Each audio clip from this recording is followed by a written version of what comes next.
这小子换了个名字，行事作风就像变了一个人似的。问剑无双城也就罢了，竟然还将老城主打成了残废，太嚣张了，太霸道了。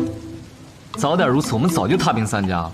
是啊，宇哥向来是最不喜欢出风头的，可这一次全天下都在讨论这个吴建成少主卓越安。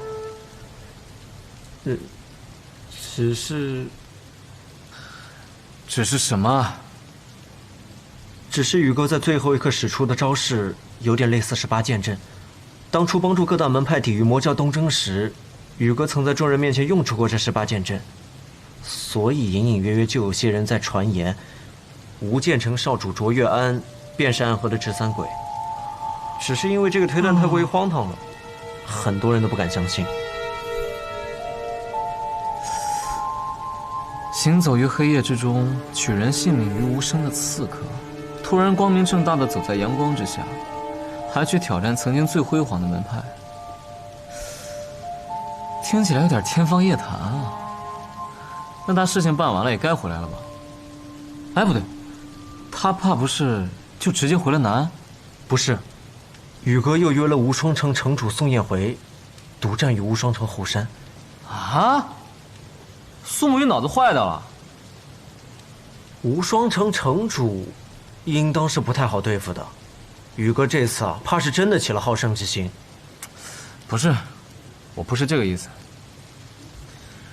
我的意思是说，宋彦回算个什么东西，值得他这么去留？当年共御魔教的时候，又不是没有见过他的功夫。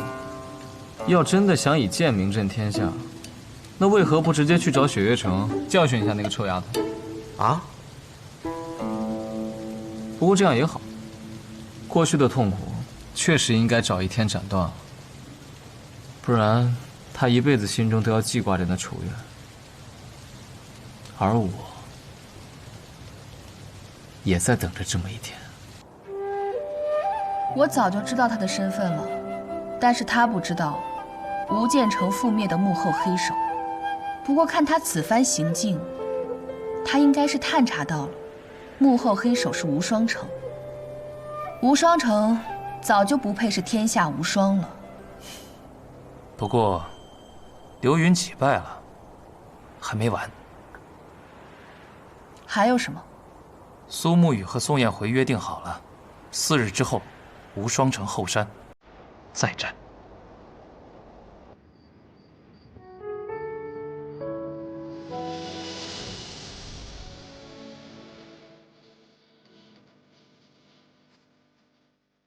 或许真正的复仇是该屠灭无双城，而我不想。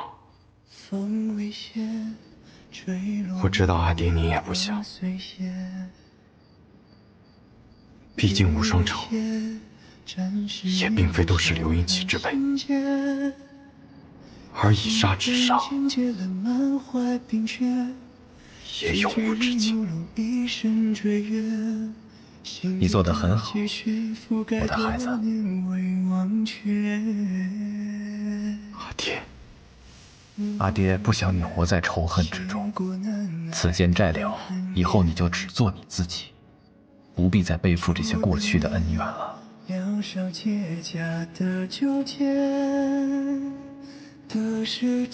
孩子，你看，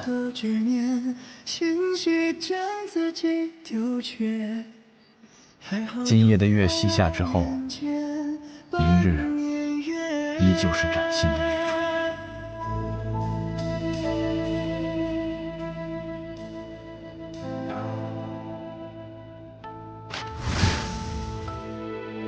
没想到那家伙还真的问剑无双了。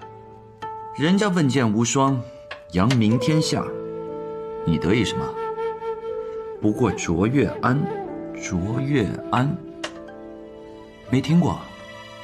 卓越安就是苏沐雨，他本是天下无剑城的少城主，如果不是因为突遭变故，他长大后定是有机会拜入学堂的。造化弄人啊！所以你这是要去看热闹？以现在的身份进入无双城，如果被人发现了，可是个大麻烦。那你兴奋什么？因为这个热闹是有人撺掇出来的，他想借苏沐雨的剑引起无双城之乱。无双城，乃昔日天下第一城。如今武学一道落了下乘，可气质一道仍可称第一。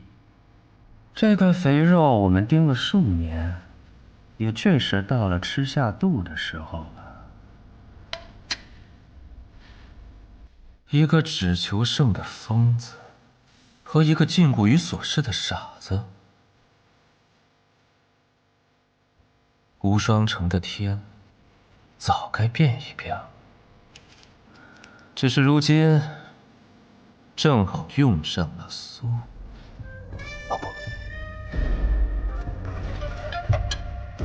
卓越安的事，然后那个人好从中获利，而且他还是朝中之人。这件事情你跟我提过，之前我想派人去无双城，被你拦下了。这一回打算怎么做？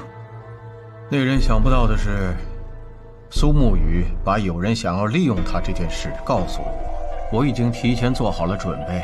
他既然想要让无双城乱，好，那就让他更乱一些。怎么更乱？来人！殿下，四怀城那边如何了？我们的人与那城主府的大弟子交往多年，直言此人是个无脑无能之辈，易被策反。至于另一位，也已出关，愿助我们一剑之力。苏昌河呢？可有探查到动静？暗河之人着实隐秘，我们只发觉此人的点碎痕迹，但应是朝着四怀城方向无疑。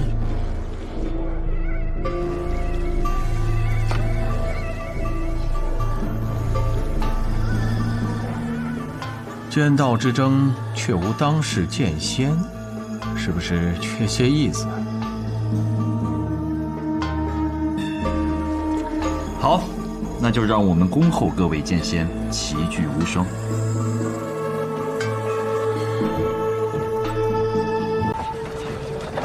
天下无剑城，少城主卓越安问剑无双。堂堂无双城，连个应战的剑客都没有啊！无双城以后别叫无双城了吧，改名乌龟城吧！我们打个赌吧。公子好赌，赌个什么？赌这个无双城还有多久才会有人出来迎战？好，那我便赌，我骂3句乌龟城，才有人来。乌龟城，乌龟城，乌龟。是我输了啊！还有一个字没喊出来。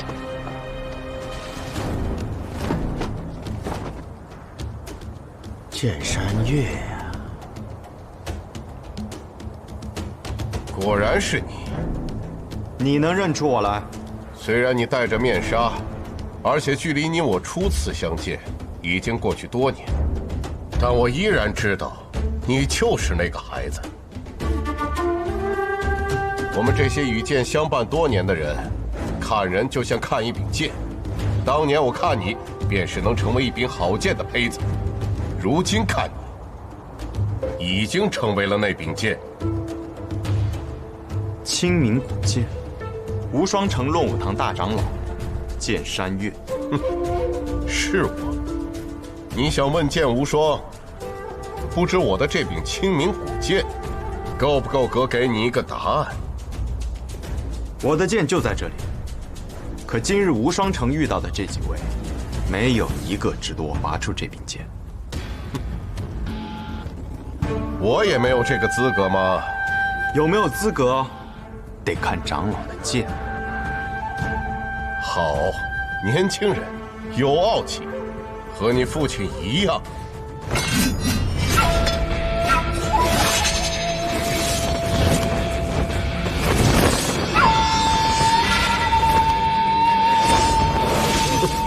想要空手压住我的剑气，未免也太瞧不起人了吧！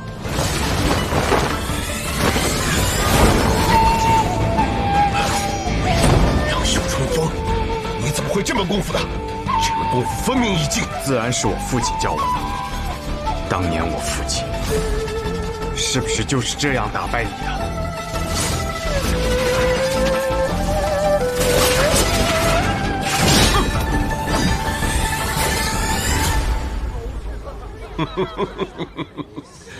袖里藏锋，春风得意。当年你父亲用出来是那般的潇洒恣意，可是你用出来，却感觉满是禁锢。春风何在？怎般得意？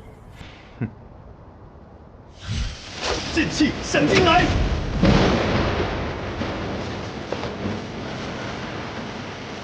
师傅，打雷了，晚上要下雨了，我们回家拿把伞，顺便把被子也收了。拿什么伞？这是剑气。好强的一道剑气！这一道剑气小若惊人，到底是谁？难不会是他？不会，他的剑气凛冽阴寒，没有如此嚣张的气焰。该不会是梅林的剑吧？管他是谁，只要和雪月城无关便好。师傅，嘀咕什么呢？走。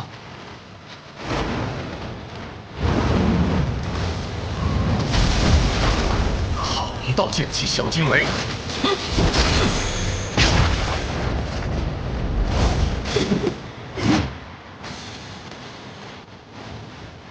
你想不拔剑是我吗？那我便让你再也没有拔剑的机会。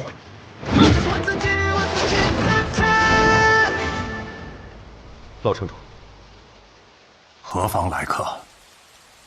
天下无剑。天下无剑。他们中还有人活着？来的人自称是无剑城少城主卓越安。那个孩子呀，没想到他居然活了下来。剑长老已前去应战，他让我过来告知你一声。剑山月挡不住那柄剑。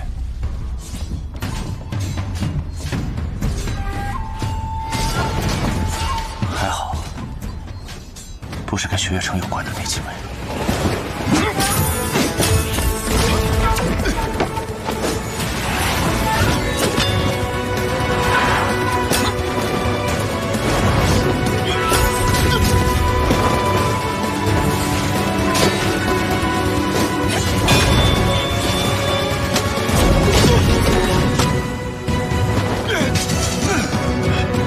你已经败了。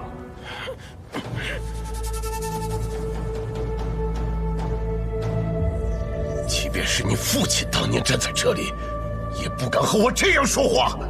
这是你第几次提到我父亲了？第3次。我很想知道，你到底有什么资格提起他？你不要逼我杀你！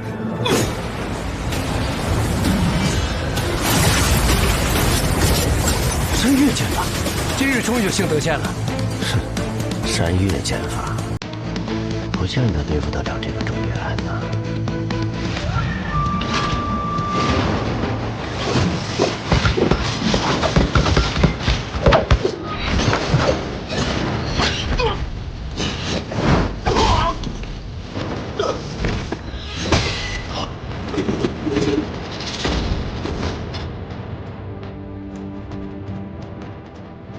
逆登山巅，一览众山小，可众山之上仍有云天。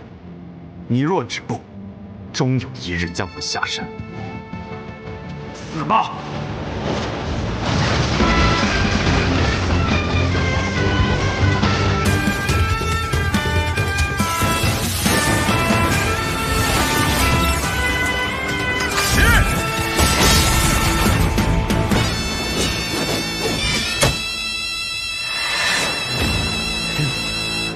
今日问剑，终于遇到了一位值得我拔剑之人。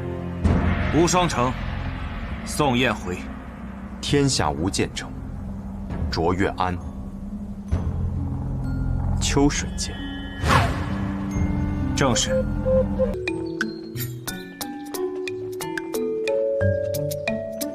城主，这位姑娘便是雪月城的2城主李寒衣。雪月剑仙，想必你就是当时负责医治暗河大家长的神医了。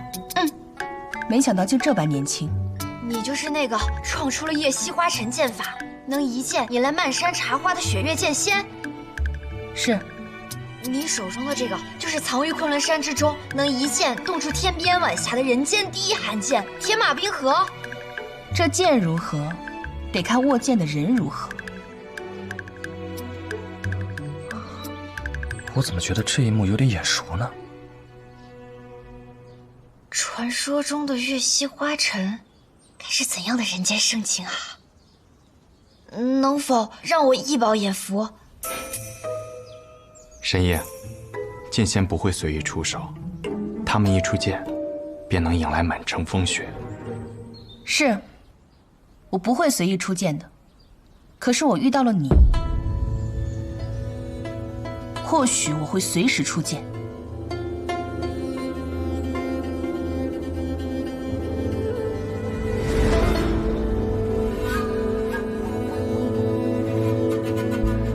你们不是朋友吗？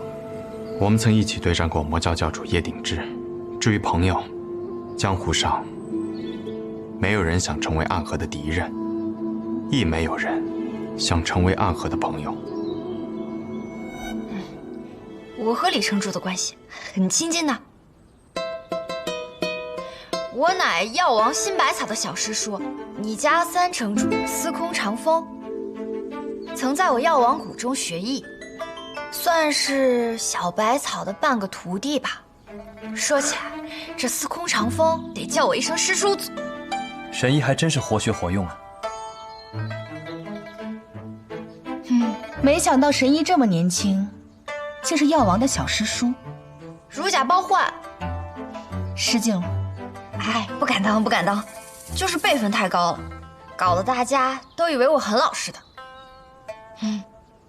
其实啊，我阿娘是镇西侯府世子妃温洛玉的亲姐妹，你家大城主百里东君是我表哥。师兄是你表哥？我们是一家人。你留下来一起吃个饭吧，走。嘿。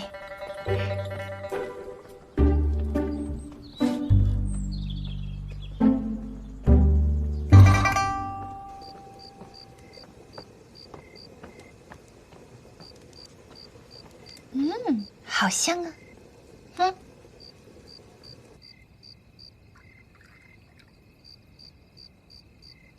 神医的酒量很好，自然是海量，而且这酒啊很好喝的，有一股桃花香，还很甜。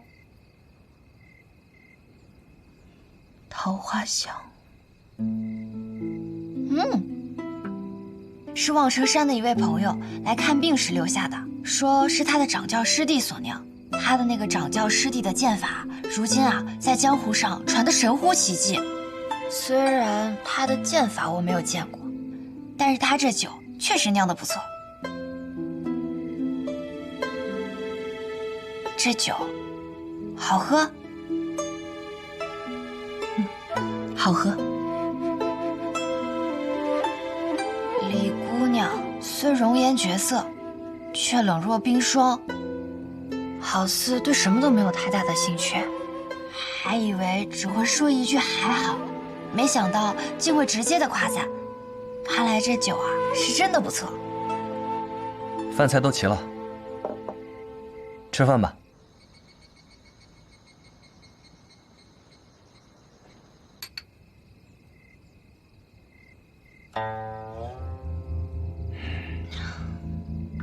我知道李城主为何来此。放心，暗河来南安并无任何目的，只是神医在钱塘的居所被知道了，所以换了南安居住。而我需要神医的医治，便跟着一起来了。那日在九霄城相见，我以为就算不能如你所说解散暗河，但暗河新的大家长会是你来做。可是到了最后，是苏昌河做了暗河大家长，而你却来到了南安城，远离了暗河。这不仅不是苏昌河答应我的结局，还是一个很差很差的结局。李城主对昌河的偏见还是很深啊。偏见？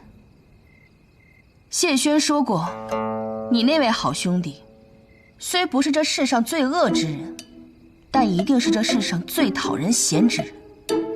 脸皮之厚，世所罕见，千古绝唱。千古绝唱还能如此用？你有点喝多了。这都是他的原话，我只是复述。堂堂雪月剑仙，竟然在背后说别人坏话。更糟糕的是，另一个说我坏话的人，好像也在这儿。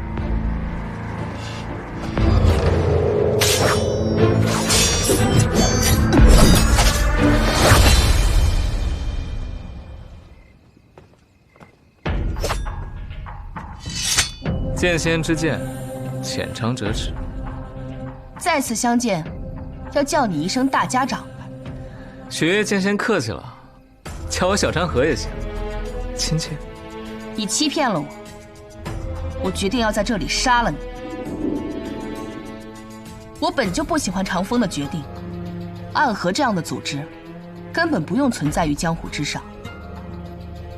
苏沐雨当大家长就可以存在，我一当就要斩草除根了。哼，看来我在江湖上的风评真的有点太差了。你的代号就是你在江湖上的风评，送葬师。难道你觉得有哪个字眼听起来吉利吗？曾经的暗河或许没有存在的必要，但我们想建立一个新的暗河。新的暗河，不再为杀人而活，不再活在阴影之中，还能行走于江湖之下的暗河。你们想如何改变？这就是我们的事情了。怎么，雪月城身为江湖第一城，已经霸道到不允许其他任何门派的存在了？我本就懒得管，也不想管，只是答应了长风罢了。就当是你们给了我一个承诺，若之后的暗河还如之前那般，苏长河，留好你的脑袋，我会来取。那苏沐雨的呢？他的头呢？为什么单单只取我的啊？也一并取了。呵呵。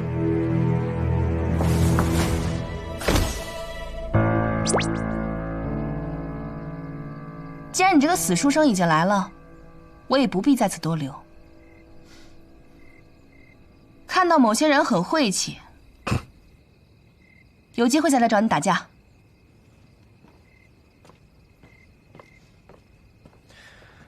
原来是找我打架的呀，那还是不见了。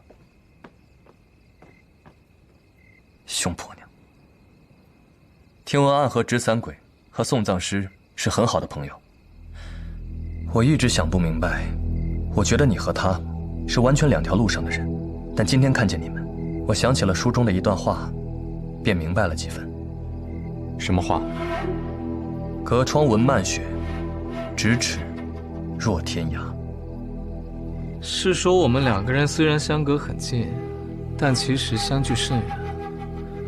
不，你们之间的咫尺与天涯，仅在一念之间。希望你们这次的咫尺，能走到最后。饭已经吃完了，酒也饮尽了，他把该说的话也都说了，我也该走了。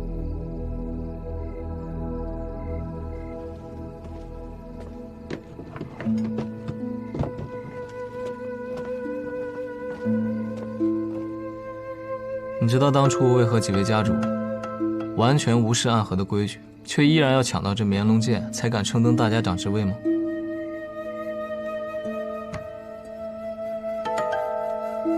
炎龙剑上必有技巧，剑柄之中藏着东西。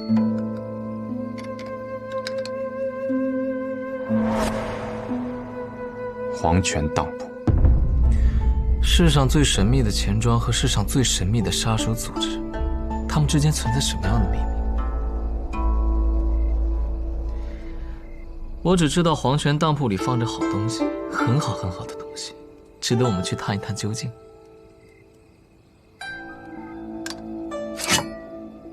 我们要带领暗河到达彼岸，洗脱杀手组织的污名，不再以杀人为生，成立一个立于光明之下的门派。最重要、最初始的东西，你知道是什么吗？什么？是钱啊，苏沐雨。暗河那么多年的钱财都不在筑堤，那能在哪儿？自然是这黄泉当铺。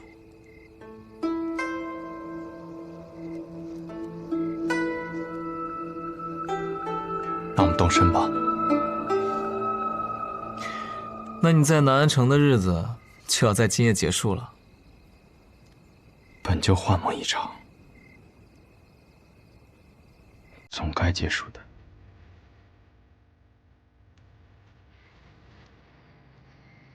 我先将沈烨带回他房间休息。这么睡下去，怕是要惹上风寒了。都说这江湖多负义。啊不，吓死你！沈烨原来一直在装睡。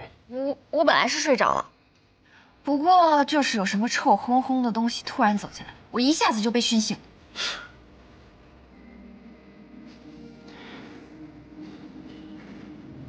沈烨，我得离开了。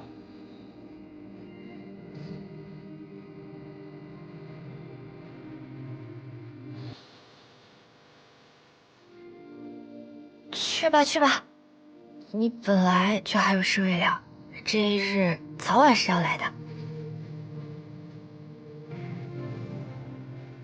不过这里可不是一场幻梦，而是你此行的终点。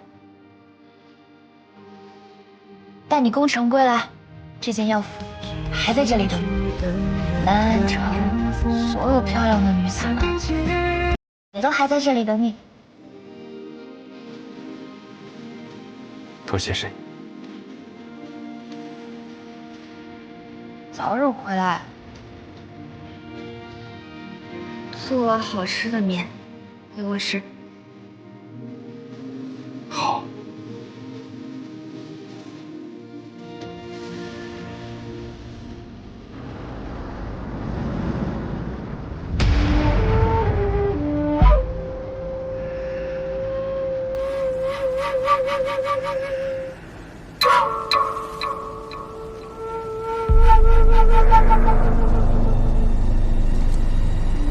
鬼差开路，相见黄泉。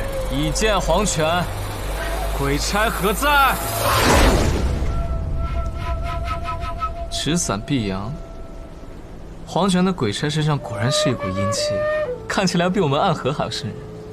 主人派我等在此等候许久了。暗河大家长，素闻黄泉的主人神通广大，居然早就猜到了我们要来此。那便还请大家长和苏沐雨家主上船。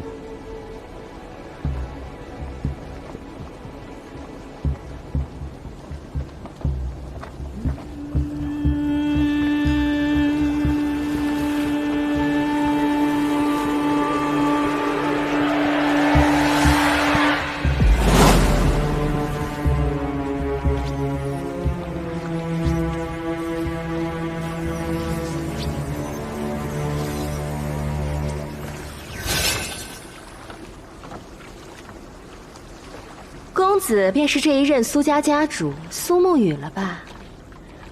公子长得真是俊秀啊！公子怎么如此冷漠？是因为与小女子不相熟吗？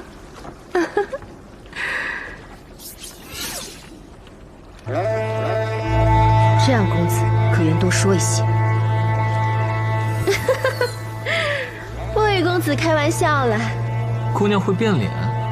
你确定我就一定是姑娘？还真给我搞糊涂了。你叫什么名字？小女子名叫红衣。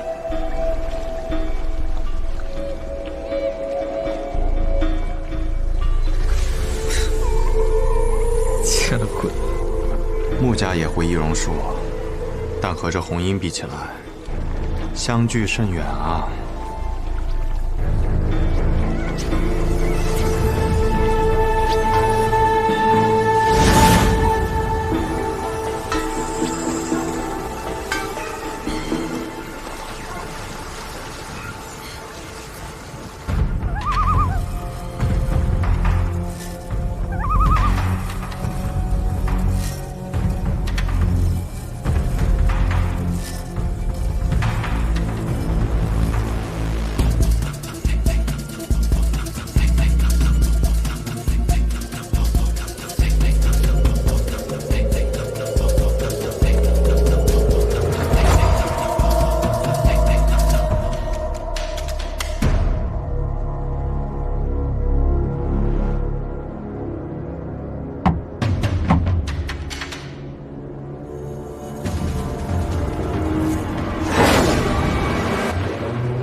我们一个叫持伞鬼，一个叫送葬师，在我们面前装神弄鬼，还真是有趣。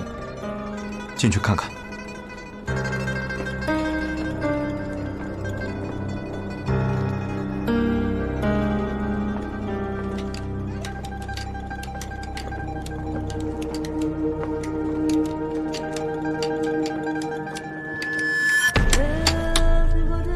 哎，你就是这黄泉当铺的主人？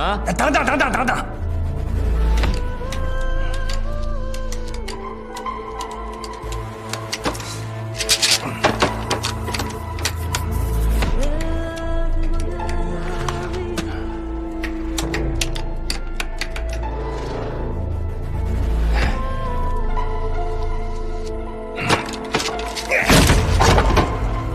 算不清楚，不算了，把他们都给我杀了！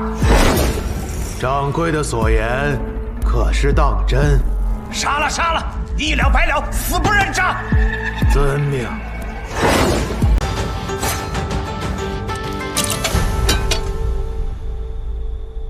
说给员外那位听的话我已经说完了。苏沐雨，我们该执行自己的计划了吧？长河，我无法背叛大家长。愚蠢！这次三家铁了心要谋你，我会为你铺好路，你只需要做好握住绵龙剑的准备。你怎么这么多年了还没有明白这个道理啊？你永远都是这么天真。大家长与我二人皆有恩情。恩情？他们培养我们是为了替他们去杀人，我们之间并不存在这可笑的东西。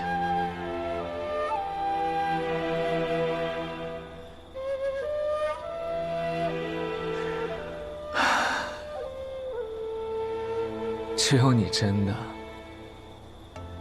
把安和当成了自己的家。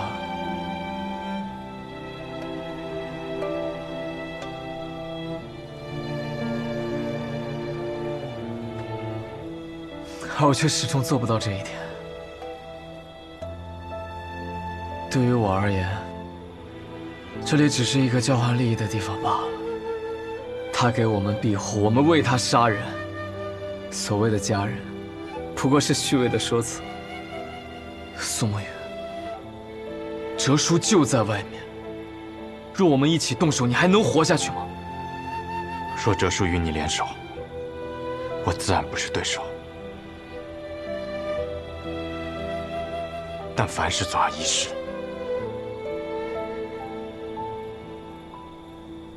你要是说得通，你就不是苏沐雨。我真傻，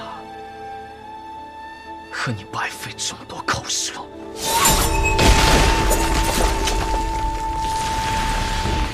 慕白，在里面偷听的可还痛快？你是怎么发现我的？因为那个让你来此候着的消息，就是我给你的。哼，咱们都是同族，就该互通有无。谁跟你是同族？苏长河，你给我等着！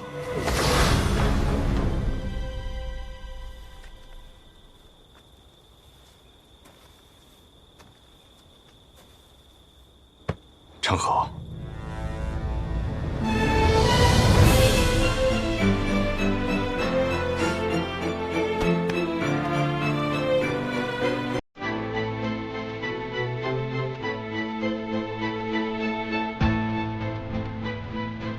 开弓没有回头箭，大家长这次一定会死，我也一定要拿到那令箭。所以，好好想一想我们当年的约定吧。苏沐雨，你去做安和的魁，以后成为大家长，统帅3家，把我留在苏家，继承苏家家主之位。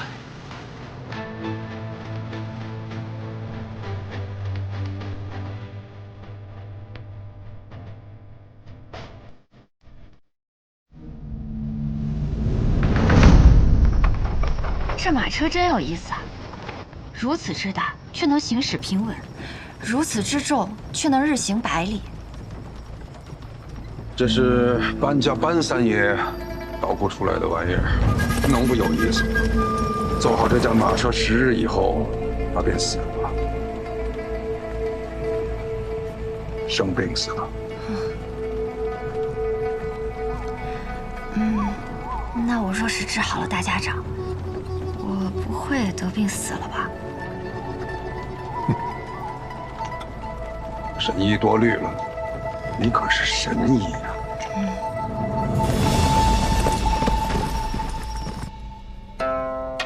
暗河之乱已经开始，不出10日，我们便会得到一个结果，让暗河的水蔓延整个江湖，涌入天启。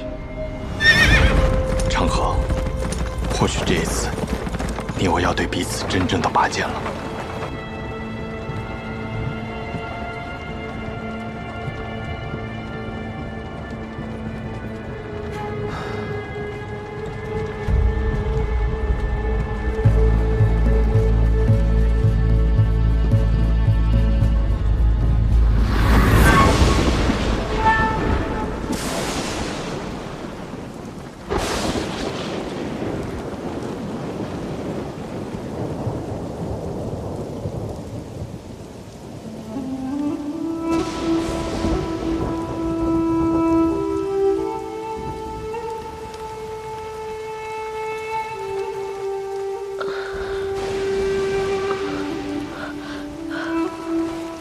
这么多年为我点灯的童子，他是唯一一个任务结束还能够活着的。要带他回去吗？不必了。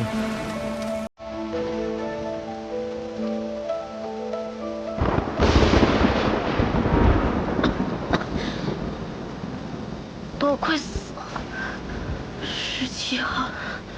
欠你一只手，还你一条命，算你赚了。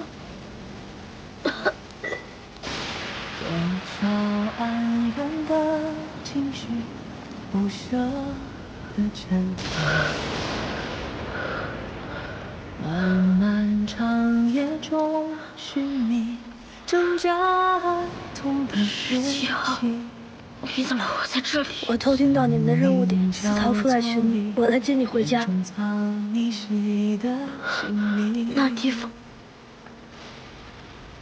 也能算是家吗？有家人等候便是家。你弟弟还在那里？如同宿命随波往，点缀着谁能趟破黑暗的河？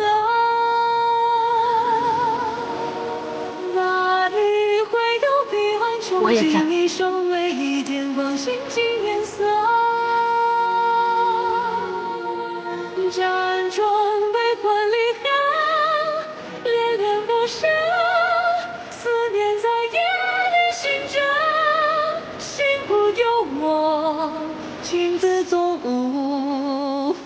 逃脱。怎么总把自己搞得这么狼狈？马上每次你都会及时出现，我狼狈点儿，也没什么问题。鬼哭院的试炼马上要开始了，各家主花木汇聚。这一天终于还是来了。那绿怀柔彼岸中，纪念相偎一点光，倾尽颜色。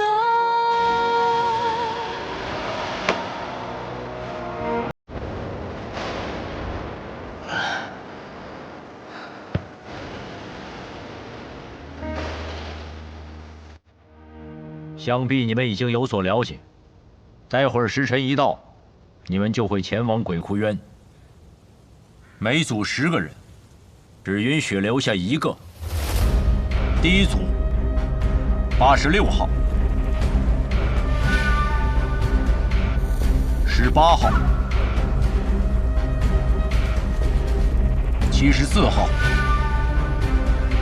42号、34号、26号、17号、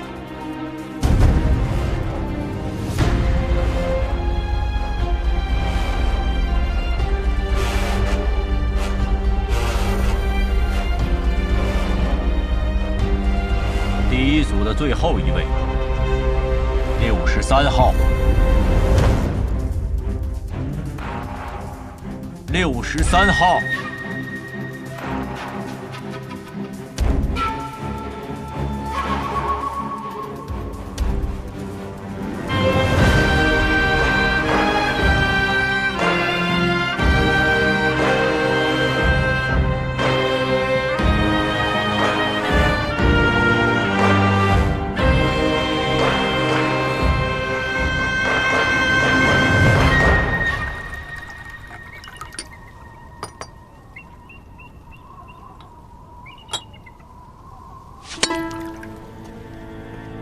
谁惹了木丘兄啊？生这么大的气！穆子哲，你明知这2人是我苏家属意的，你这般行事，是要与我苏家为敌吗？别给我扣这么大的罪名，我可不敢。我只是在尽我总教习的职责罢了。职责？不把过强的2个人放在同一组，这是3家都默认的。你就不怕我上报提魂殿吗？等他们情深意重，把彼此看成兄弟的时候，再让他们自相残杀。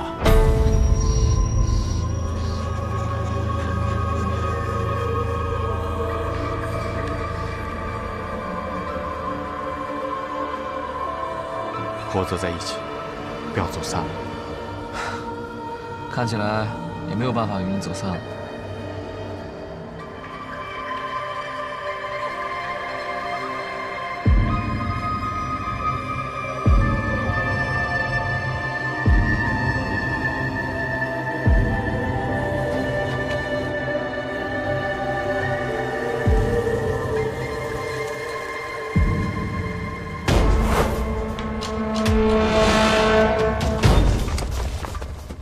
全都来了。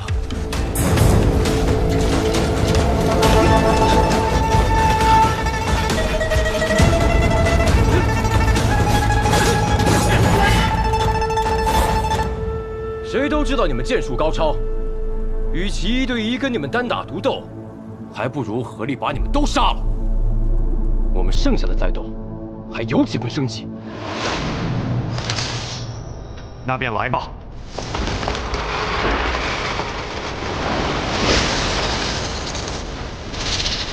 化解之，刀剑隔靴，勾手戒备，决一切生机。要胜此战，唯有一途，雅入绝处。我为尔。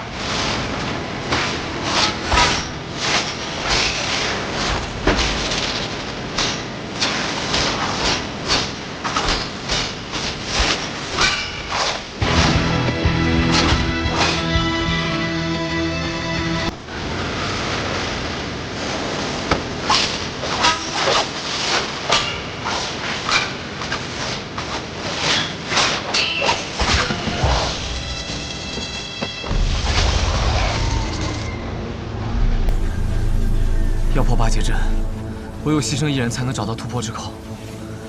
我们2个同时打，算怎么回事？我知道，我来。那我走了。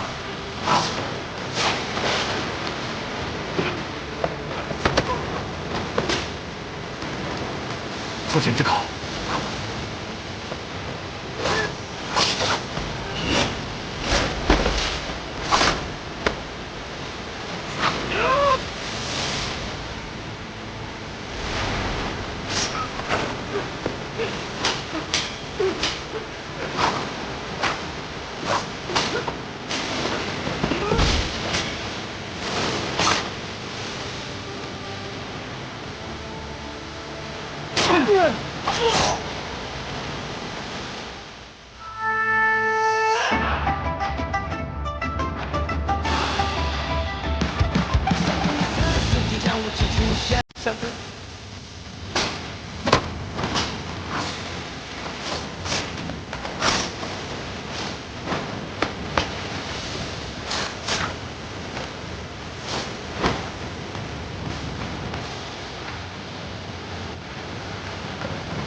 只剩我们2个人了，所以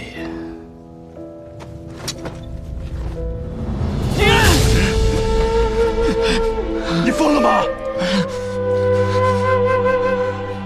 你这疯子，停下来！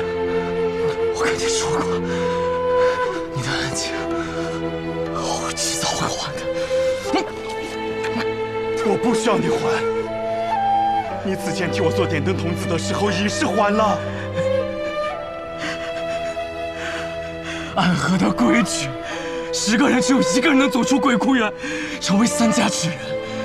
你若不成我的情，我们2个人都得死。一定会有办法的。我去和他们说，他们想要最顶尖的刺客，而我们俩是他们这些年里遇到最好的种子。 他们不会愿意就这么失去我们的。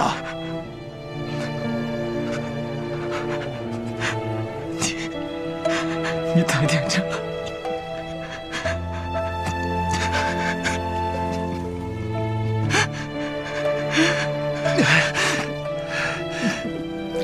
你把手放开！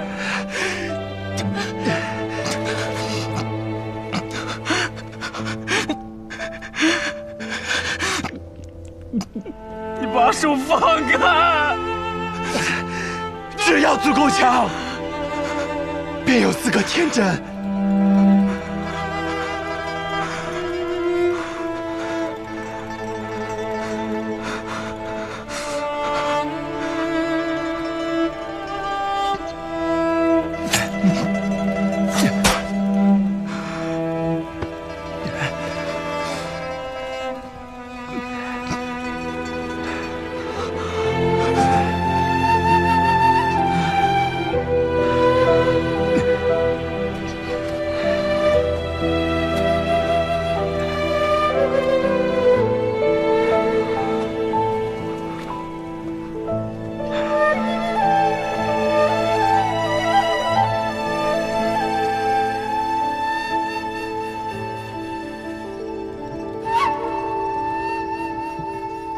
睡醒了。啊，做了一个很长很长的梦，梦到一些很久以前的事儿。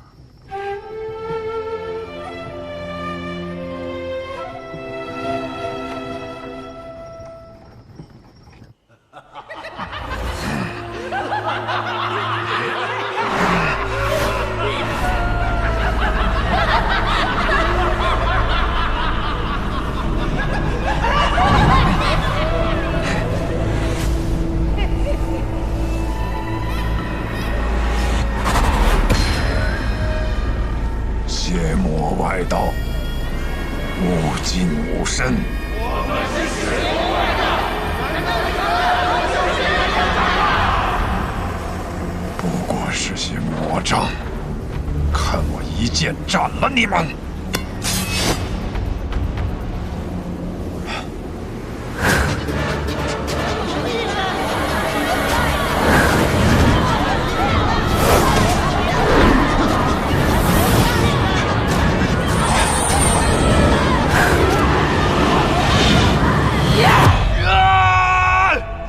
不好！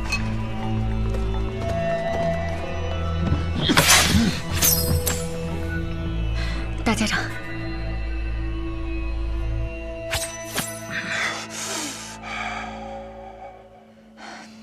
人在虚弱时，邪气便会找机会侵染人的身子。做噩梦是正常的事，大家长不必担心。大家长可还安好？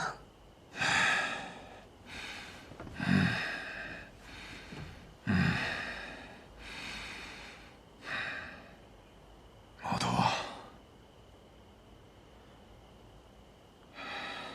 是。神医啊，你此生救过多少人？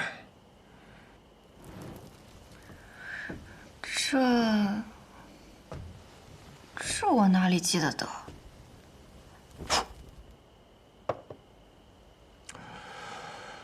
加上唐二老爷，我此生杀过832人，很多人，我甚至不记得他们是谁，但心底里总会有一个声音告诉我，那是我杀过的人。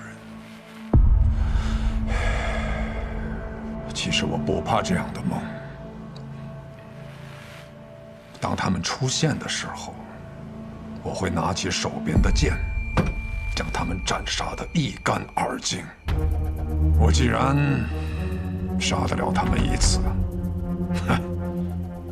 那么自然我能杀得了他们第二次、第三次。无论是梦境还是现实，都不会有任何区别。但这一次，当我拔剑的时候，发现手里的剑已经断了，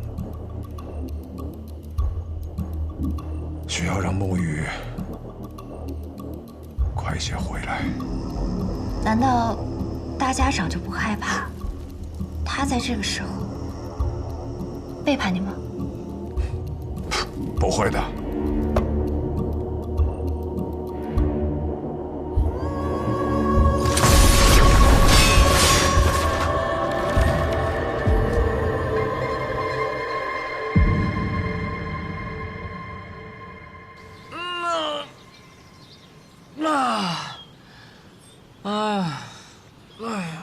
坐了许久的马车，累了。小长河，你这个样子能追到鹰，你到底是什么安排啊？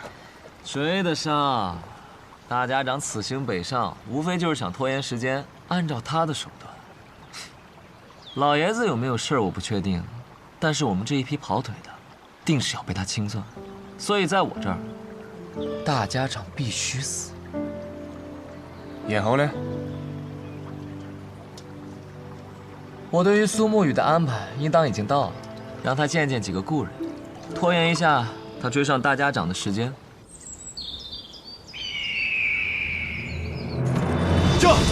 驾！驾！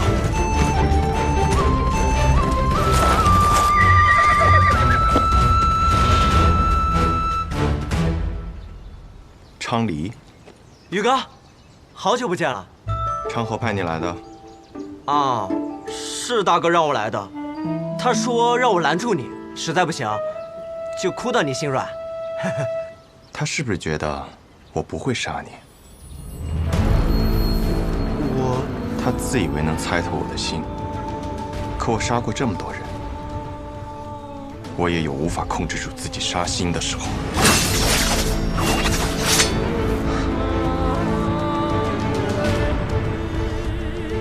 若我想杀你，你早就死了。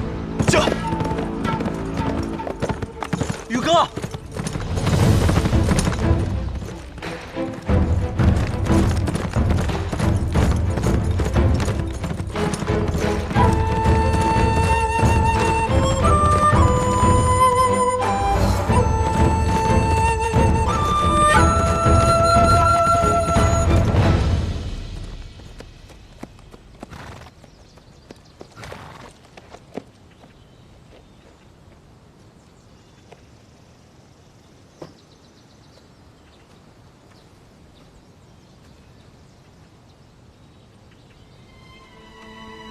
老师，你口中的“老师”这2个字，放在我的身上，我可不敢当。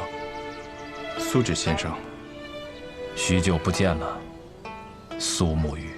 昌河为了拦住我，居然把你也请来了。不必怪昌河，是我自己想来的。我想此事之后，或许我们便没有相见的机会了，就自请来此见你一下。顺道下一局棋。我在赶路，没有时间。若有机会再见先生。回到暗河，我定去藏书阁拜会。若我没有做到让你下完这局棋，昌河或许会杀了我。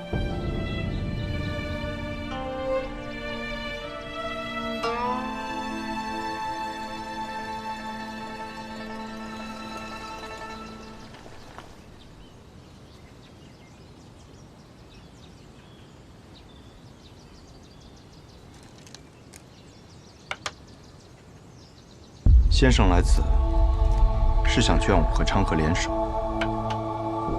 你们是暗河这100年来最不可思议的搭档，一起联手破过许多危局。这一次，我相信你们一样可以做到。我听昌河说，4年前你们做过一个决定，他当上苏家家主，你当上大家长，成为执掌暗河的新主人。那他有没有说过，我并没有回答他的决定？大家长他值得你这样做吗？这个问题的答案重要吗？沐雨，当你用一个问题来回答另一个问题的时候，就代表你的内心并不坚固。可这问题没有答案，只有选择。我在苏家待了将近10年，昌河与我更是从同一座炼炉当中走出来的师兄弟。准确地说，我们都是家人。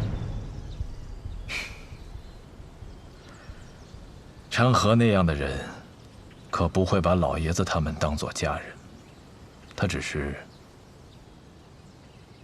把你当作家人。可如今我是魁，我的父亲曾教过我，承诺是比生命更重要的东西。先生您也说过，没了承诺，收了钱的刺客便会因为更多的钱而转头去杀自己的主顾，那么到最后秩序变乱了，刺客便没有存在的理由，暗河也没有存在的必要。你很聪明，但有时候太过于执拗了。已经沦为杀人的棋子，若心中还不存在点执拗，那么活着也像是死了。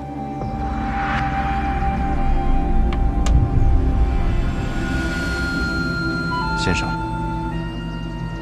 你败了，告辞。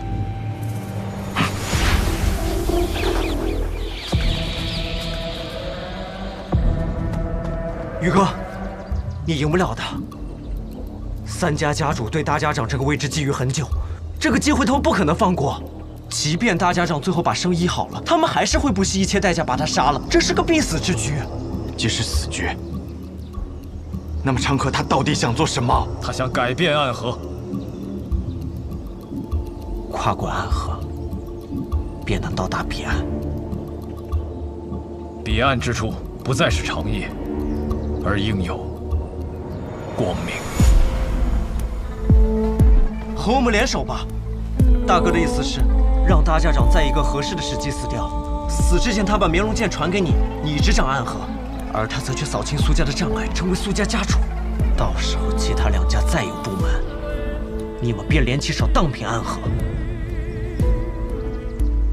宇哥，抱歉，我有我的选择。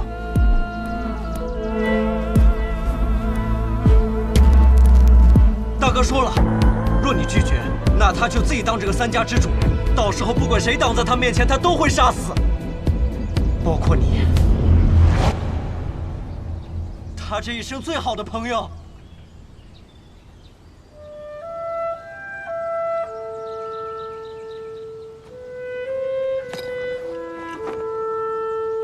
沐雨，道阻且长。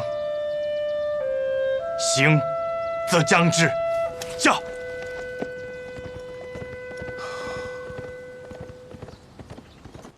先中毒，再解毒，以身试毒。倒是有种不疯魔不成活的意思。只是我不太明白，为了几张银票，神医愿意为我以身试毒？自然是不愿意啊，我又不傻。不过我有一个办法，既能感同身受的了解大家长体内的毒，但同时又不会死。什么办法？移魂大法。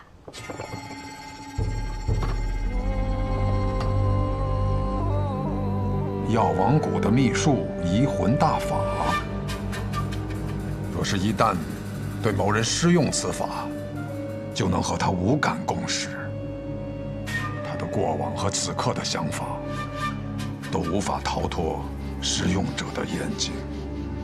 若是遇到意志薄弱者，甚至能彻底占据他的意识。我初听到此门功法，还曾感慨，这哪里是医术，分明是邪术。确实，医者行医，治的是人身体里的毛病，而移魂大法却能治人心病。不过我这次对大家长施用移魂大法，为的是彻底去除你体内的毒。至于大家长你心里想的那些嘛，我可以试着不去看。若是一旦施用移魂大法，那我的性命自然是全在我白鹤怀的掌控之中了。届时只要我想，可以随时杀死大家长。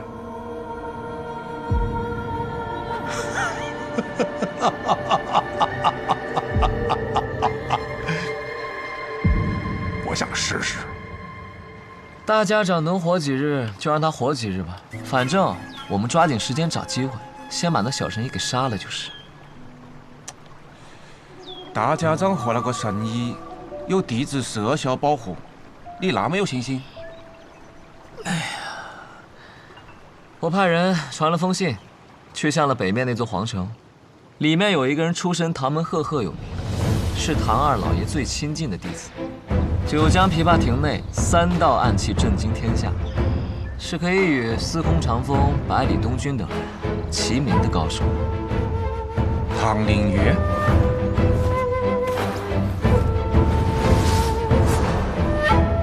我不知道大家长为什么要杀唐二老爷，但我知道唐二老爷死了，最想报仇的人一定是唐连月。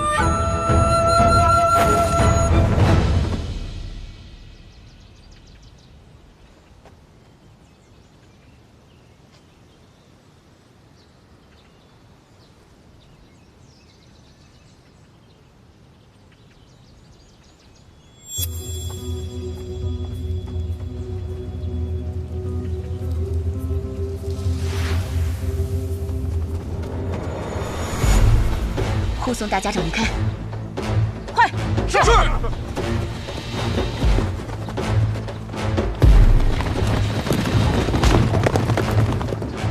难得有片刻喘息，又要赶路逃命了。等你治好我，便无人敢来了。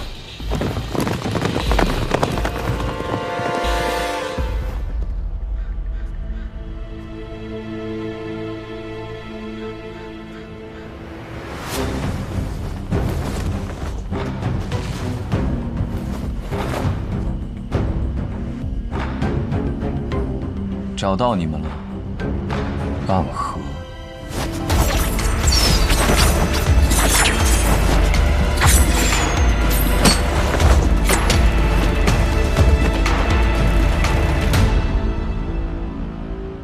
龙须真，你是唐门的人？唐门，唐连月。唐连月，原来是天启城4守护之一的玄武使啊！我要找的人不是你。你们大家长在哪？我要见他。纵然你是玄武使，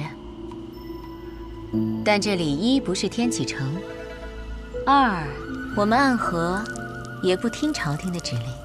大家长岂是你说见就能见的？我并不是以天启城玄武使的身份来的，是以唐门弟子的身份而来。你们暗河的大家长杀了我们唐门的二老爷，这笔账我来负责清算。这个消息，玄武使是怎么知道的？如果是子虚乌有的事儿，那该如何呢？想必你们大家长早就走了，留你在此处断后，与我说这么多，不过是想拖延时间罢了。想走？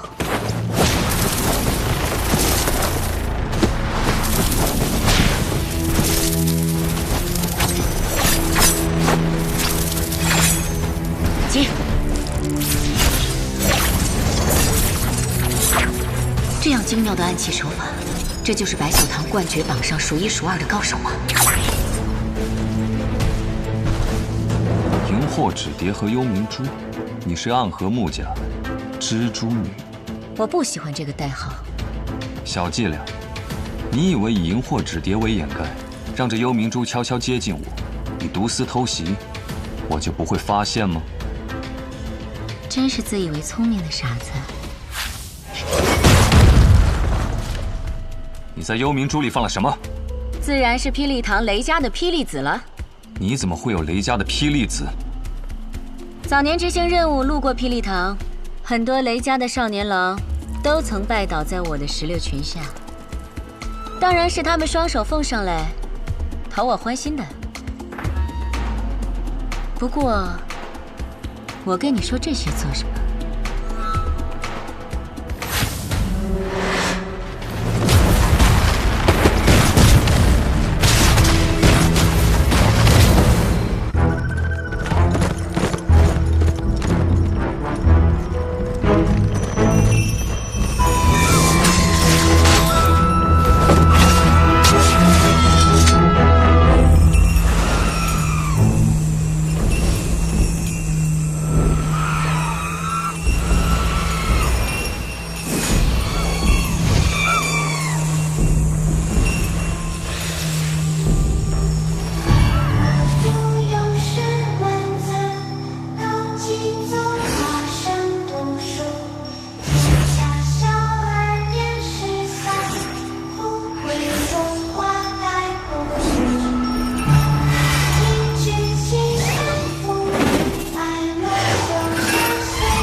童子点灯，阴魂索命。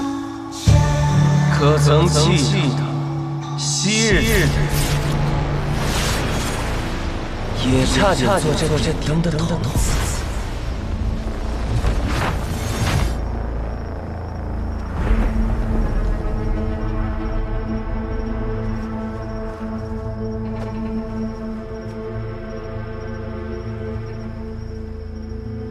穆家穆英真，你敢与我动手，是想叛离暗河吗？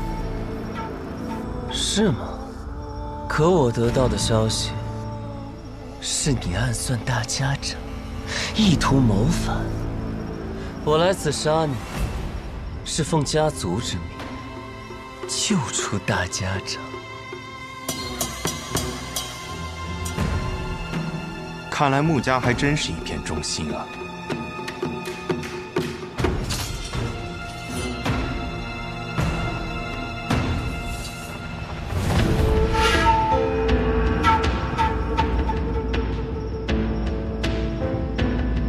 素闻纸伞鬼苏沐雨最强的剑法乃是18剑阵，可看你现在这个架势，似乎是觉得我没有资格同时见识你那18柄剑了。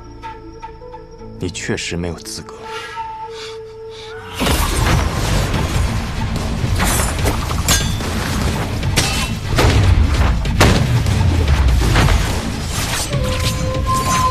当年本该是你去的，可苏昌河代替你做了这点灯的少爷。按照我的计划，他们应当都要死掉，可他却被你救了。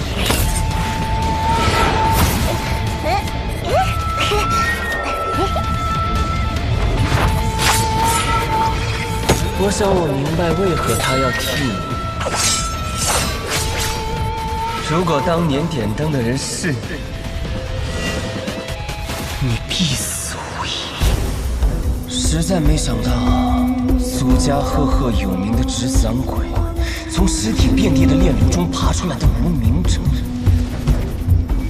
如今的朱影首领回，居然是一个心存善念的人，舍不得对孩子下手。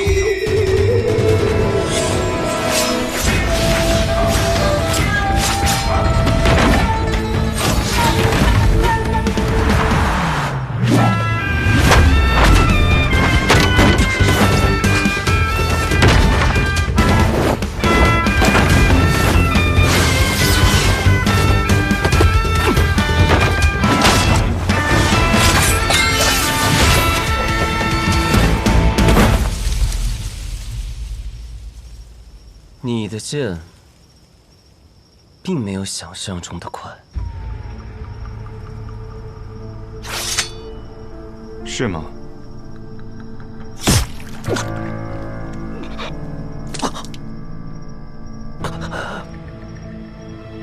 不可能！我明明挡上了那一剑。这世间我想杀死的人不多，但可惜。你便是其中之一。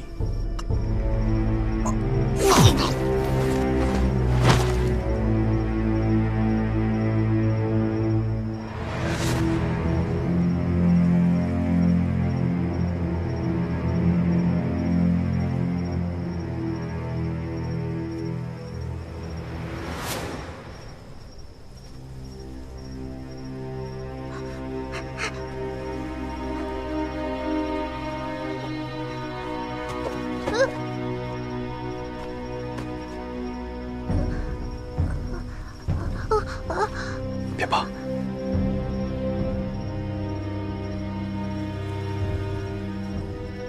先找个地方和你的同伴们躲起来。这场纷争怕是要持续很久。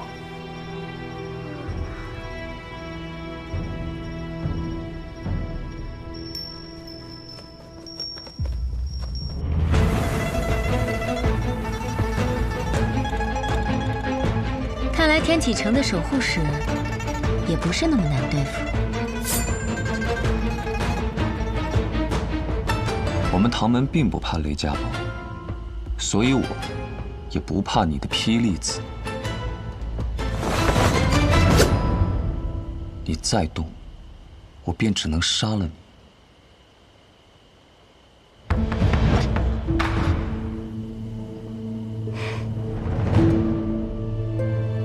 听说玄武使的指尖刃上沾过一位王爷的血，怎么现在杀起人来，却这般犹犹豫豫的？我不想杀人，即便你是暗河的。哦，我还以为是玄武使怜香惜玉，舍不得动手呢。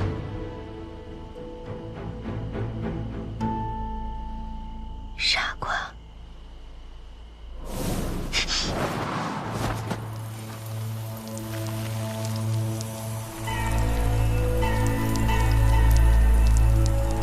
早就听说暗河穆家精通各种鬼术，今日一见，果然如此。九江琵琶亭，唐门唐连月，3道暗器名扬天下，我对玄武使也是敬仰已久。方才我便不该对你留情，中了你的媚术。媚术？什么媚术？你既知道我在九江琵琶亭内以3道暗器名扬天下，那么你知不知道这3道暗器是哪3道？坊间倒是有传说，3道暗器都是你自创的。至于是哪3道，还未曾听过。不必听过，你马上就要见到。别乱动，再动，我的那些蜘蛛就要将你吐成一个冰人了。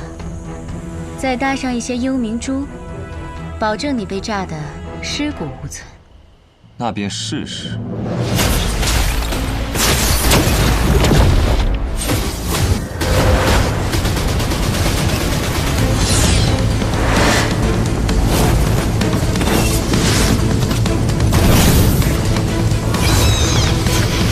这便是当年那3道暗器中的第1道——千道精明。